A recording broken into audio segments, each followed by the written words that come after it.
Hey everyone! Today we're going to talk about a very important Leave No Trace principle, which is respecting wildlife. Now, there are many different ways in which we can respect wildlife, some of which include observing them through quiet observation. And we do this by avoiding quick movements and really loud noises so we don't cause stress to the animals. Now, obviously, there's one exception when we're in bear country, where making a little bit of noise is actually good to make our presence known so we don't startle or surprise the bears. Now, some other ways to respect wildlife include avoiding approaching wildlife, feeding wildlife, and touching or picking up wildlife. Now, these things are not only stressful and harmful to the animals, but the wildlife could also see us as a threat and cause harm to us humans. And some wildlife may also carry some harmful diseases as well. Now, we can safely enjoy quiet observation of wildlife at a safe distance. But how do we know what a safe distance is? Well, the National Park Service suggests the following distances. For small wildlife like squirrels and chipmunks, they suggest being at least 25 yards away from them. And 25 yards is about the length of 2 school buses.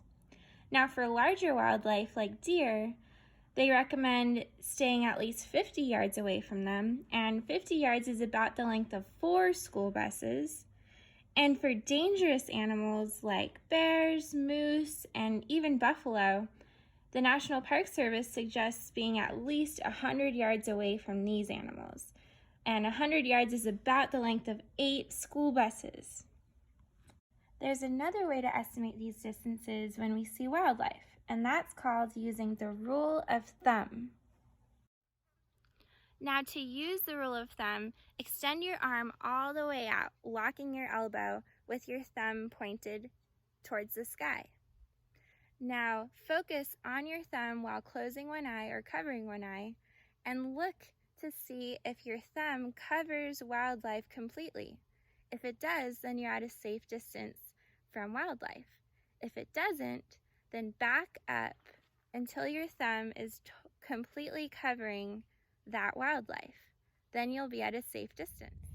Now, to show an example of how using the rule of thumb is beneficial to stay a safe distance away from different sized animals, let's use these 3 examples of Smokey Bear to see how close or how far away we need to be from wildlife to maintain a safe distance. So starting with our tiny Smokey, if I use the rule of thumb with my arm fully extended and thumb pointed towards the sky, my thumb is completely covering tiny Smokey. Now, let's use the next example of a medium-sized Smokey Bear. Now, my thumb is not completely covering medium Smokey, so I need to back up until I'm completely covering middle Smokey.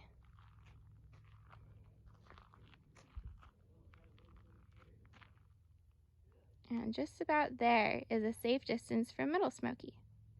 Now, what about big Smokey? Not quite. Let's continue to back up. And back up.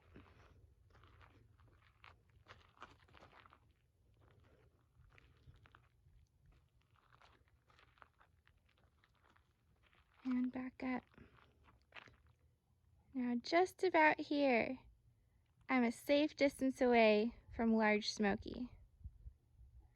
Now that just shows the differences of maintaining a safe distance from different wildlife based on their size and potential, how dangerous they can be. So next time you're on an adventure and you encounter wildlife, use the rule of thumb to make sure you're maintaining a safe distance away while respecting the wildlife of the Eastern Sierra.